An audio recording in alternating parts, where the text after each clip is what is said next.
हाय दोस्तों last video में हमने ये जाना कि भूकंप कैसे और क्यों आते हैं, जहां टेक्टोनिक प्लेट्स की मूवमेंट से पृथ्वी की सरफेस पर होने वाले बदलाव को विस्तार से समझाया गया। अगर आपने वो वीडियो नहीं देखा तो ऊपर दिए गए आई बटन पर क्लिक करके उसे ज़रूर देखें।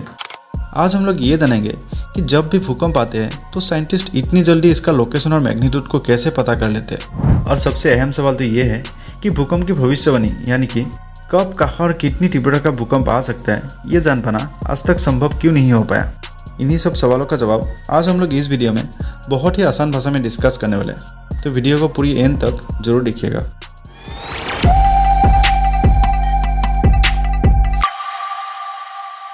दोस्तों, जब भी भूकंप आता है तो साइंटिस्ट सबसे पहले इसका एपिसेंटर यानी कि पृथ्वी की सरफेस पर वो पॉइंट को खोजते हैं जिसका नीचे भूकंप की शुरुआत होती है। भूकंप की शुरुआत असल में सरफेस से बहुत गहराई पर होती है, जिससे हाइपोसेंटर कहा जाता है, और इसी पॉइंट से ही सिस्मिक वेव्स जनरेट होती है जो धरती के अंदर और सरफेस से होकर गुजरती है, और इसी सिस्मिक वेव्स के कारण ही भूकंप की झटका हमें महसूस होती है। ये वेव्स दो प्रकार का होते हैं, एक होता है पी वेव्स यानी कि प्राइमरी वेव्स, और दूसरा होता है एस वेव यानी कि सेकेंडरी वेव। पी वेव सबसे पहले आती है, ये तेज़ होती है लेकिन कम नुकसान करती है, और इसका कुछ ही सेकंड बाद ही एस वेव्स आती है जो धीमी तो होती है लेकिन बहुत विनाशकारी होती है। भूकंप की मैग्नीट्यूड और लोकेशन को आइडेंटिफाई करने के लिए साइंटिस्ट सिस्मिक वेव्स का एम्पलीट्यूड को मापते हैं। इसके लिए दुनिया भर में फैले हुए सैकड़ों सिस्मिक स्टेशन का इस्तेमाल किया जाता है जो एक नेटवर्क बनाते हैं, और इसको कहा जाता है ग्लोबल सिस्मोग्राफिक नेटवर्क। ये seismic station continuously real time data research centre तक भेजते रहते हैं, जिससे साइंटिस्ट को कुछ ही मिनटों में भूकंप की लोकेशन और उसका तीव्रता पता लगाने में आसानी हो जाता है।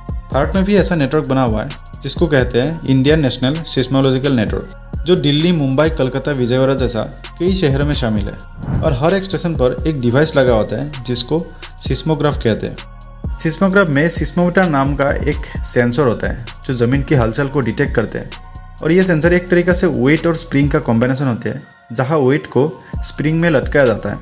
ये डिवाइस लॉ ऑफ इनर्शिया पे काम करते हैं, जो तब तक नहीं हिलता है जब तक एक्सटर्नली फोर्स अप्लाई नहीं किया जाता है। जैसे ही धरती की वाइब्रेशन होती है तब ये हेवी वेट के अलावा पूरा सिस्मोग्राफ हिलते हैं, और इस वेट के साथ एक पेन जुड़ा रहता है, और ये रोटेटिंग ड्रम पर एक लाइन खींचते हैं। धरती की वाइब्रेशन को एक ग्राफ के रूप में रिकॉर्ड करते हैं जिसको सिस्मोग्राम कहते हैं।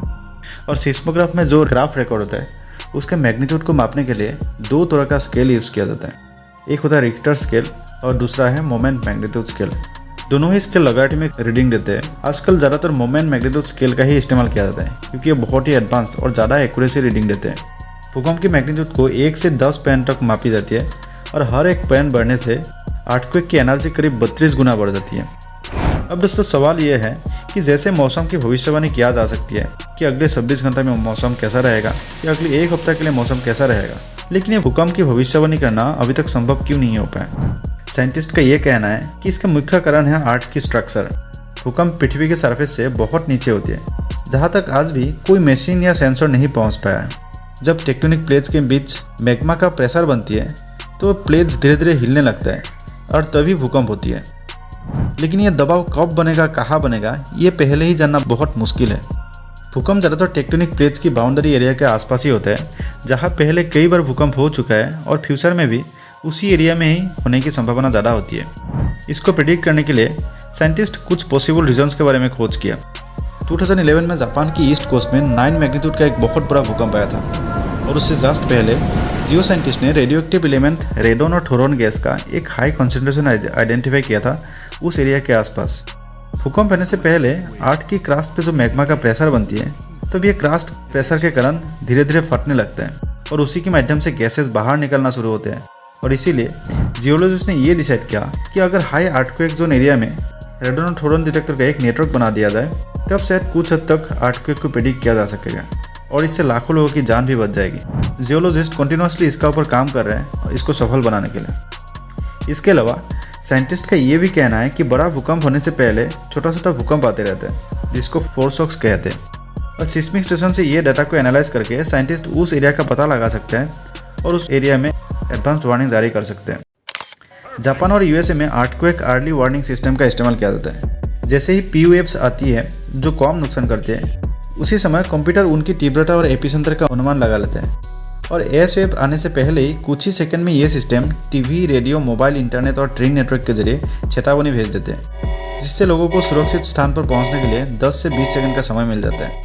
और इसके अलावा मैग्मा के प्रेशर के कारण जब क्रस्ट पे फ्रैक्चर होती है तो उसी का थ्रू रेडियोएक्टिव गैसेस निकलने के कारण अर्थ की इलेक्ट्रोमैग्नेटिक फील्ड में भी बहुत छोटी छोटी चेंजेस आती है और ये चेंजेस सैटेलाइट के माध्यम से डिटेक्ट किया जा सकती है। साइंटिस्ट का ये मानना है कि इन इलेक्ट्रोमैग्नेटिक वेव्स की पैटर्न को और गैस एमिशन की पैटर्न को समझकर भूकंप आने का अंदाज़ा लगाया जा सकता है। हालांकि ये टेक्निक्स भी अभी भी डेवलपिंग स्टेज में ही है, लेकिन फ्यूचर में ये अर्थक्वेक प्रेडिक्शन का एक इंपॉर्टेंट टूल बन सकता है। दोस्तों, साइंटिस्ट और जियोलॉजिस्ट कंटिन्यूसली भूकंप को प्रेडिक्ट करने के लिए रिसर्च कर रहे हैं और अगर ये सफल हो जाए तो भविष्य में भूकंप का चेतावनी देना संभव हो सकेगा और ये हम सभी के लिए एक राहत की बात होगी। आखिर भूकंप एक नेचुरल डिजास्टर है जो सदियों से होकर आ रहा है और हमें इसके साथ ही जीना पड़ेगा। दोस्तों, एंटार्क्टिका एक ऐसा कंट्री है जहाँ सबसे कम और छोटा भूकंप आते हैं और इसका अपोजिट जापान में सबसे ज़्यादा भूकंप होते हैं और इसका मेन कारण है ये देश स्पेसिफिक रिंग ऑफ फायर के ऊपर बना हुआ है जो टेक्टोनिक प्लेट्स की सबडक्शन की वजह से ही बने थे, जहाँ दुनिया का 75% अर्थक्वेक इसी एरिया में ही होता है। जापान में हर एक पल अर्थक्वेक का खतरा रहता है, लेकिन वहाँ के लोग हमेशा तैयार रहते हैं। जापान में आज अर्थक्वेक प्रोटेक्टेड बिल्डिंग बनाया जा रहा है जिसमें सस्पेंशन सिस्टम लगाया जाता है जो बिल्डिंग के बेस और फ्लोर्स को पिलर्स में लगा हुआ सस्पेंशन सिस्टम से सेपरेट किया जाता है। जैसे ही भूकंप आती है तो बेस वाइब्रेट होती है, लेकिन फ्लोर्स को स्टेबल रखते हैं या तो बहुत कम झटका लगने रहता है। और ये एडवांस टेक्निक्स का इस्तेमाल करके बड़े बड़े भूकंप के दौरान बिल्डिंग को तो डैमेज होने से बचाया जा सकता है और इससे कितने लोगों की जान भी बच जाती है।